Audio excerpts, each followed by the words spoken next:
제45강 격국과 용신이 충돌하면 무엇을 따를 것인가. 반갑습니다. 조선사랑채 사주명리 흠선대감입니다. 오늘 강의는 고급 과정에서도 가장 어려운 구간입니다. 지금까지 우리는 종격을 배웠고 가짜 용신을 배웠고 진용신과 가용신을 배웠습니다. 오늘은 그 다음 단계입니다.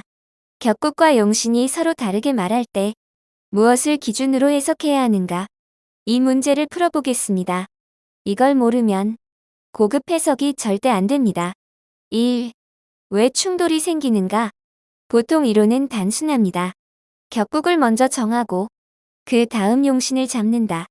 이렇게 배웁니다.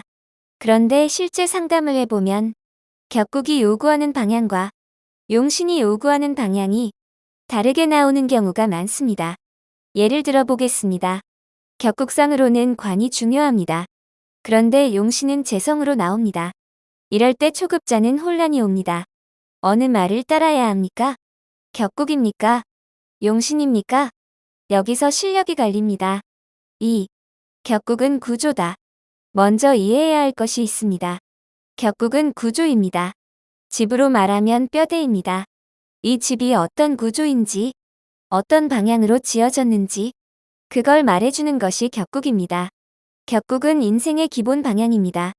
직업의 틀, 사고방식의 틀, 인생이 흘러가는 방식, 이걸 결정합니다. 3. 용신은 조절이다. 용신은 구조를 살리는 기운입니다. 구조가 무너지지 않게 잡아주는 힘입니다. 격국이 뼈대라면 용신은 보강제입니다. 그래서 둘은 다릅니다. 같은 것이 아닙니다. 4. 첫 번째 충돌 사례.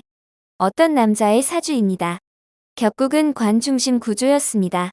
조직 안에서 자리 잡는 구조입니다. 그런데 용신은 재성으로 나왔습니다. 초급자는 이렇게 말합니다. 재성이 용신이니까 사업이 맞습니다. 그래서 이 사람에게 사업을 권합니다. 결과는 실패입니다. 왜 그랬을까요?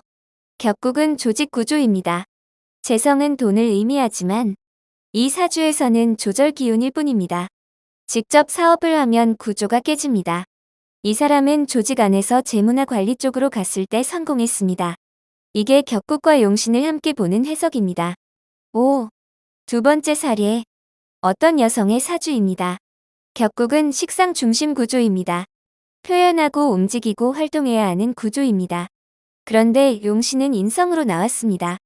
많은 사람들이 공부를 더 하라고 했습니다. 자격증을 따라고 했습니다. 그러나 이 사람은 공부할 때마다 막혔습니다. 오히려 방송 활동을 시작하면서 인생이 풀렸습니다. 왜 그랬을까요? 격국은 활동 구조입니다. 인성은 안정장치일 뿐입니다. 인성을 중심으로 살면 답답해집니다. 이게 충돌 해석입니다. 6. 판단 기준. 격국과 용신이 충돌할 때는 이 순서를 따릅니다. 첫째, 격국이 무너지지 않는가? 둘째, 용신이 구조를 살리는가? 셋째, 현실 흐름이 어디에서 풀렸는가? 항상 현실을 확인해야 합니다. 7. 가장 위험한 해석. 용신만 보고 직업을 말하는 것입니다. 이건 초급 해석입니다. 격국을 무시하면 직업 해석은 틀립니다. 용신은 환경 조절입니다. 직업 방향은 격국이 먼저입니다. 8.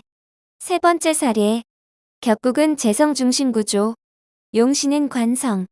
이 사주는 돈을 움직이는 구조입니다. 그런데 관이 용신이라 공무원을 권합니다. 결과는 맞지 않습니다. 이 사람은 금융업에서 성공했습니다. 관은 안정장치였습니다. 직업 방향은 재성입니다. 9. 진짜 고급 해석. 고급 해석은 이렇게 합니다. 격국으로 방향을 정합니다. 용신으로 환경을 조정합니다. 대운으로 시기를 판단합니다. 이 세 가지가 맞아야 정확합니다. 하나만 보면 틀립니다. 10. 격국이 깨지는 경우. 대운이 강하게 들어와 격국을 무너뜨리는 경우가 있습니다.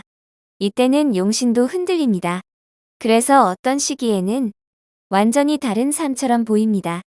그러나 기본 구조는 돌아옵니다. 이걸 읽어내야 합니다. 11. 상담 실전 질문법. 상담에서 반드시 물어야 합니다. 언제 가장 안정되었습니까? 어떤 환경에서 잘 풀렸습니까? 조직입니까? 개인입니까? 이 질문으로 격국을 확인합니다. 그 다음, 어떤 기운에서 건강이 좋았습니까? 이걸로 용신을 확인합니다. 12. 마지막 핵심 정리. 격국은 방향입니다. 용신은 조절입니다.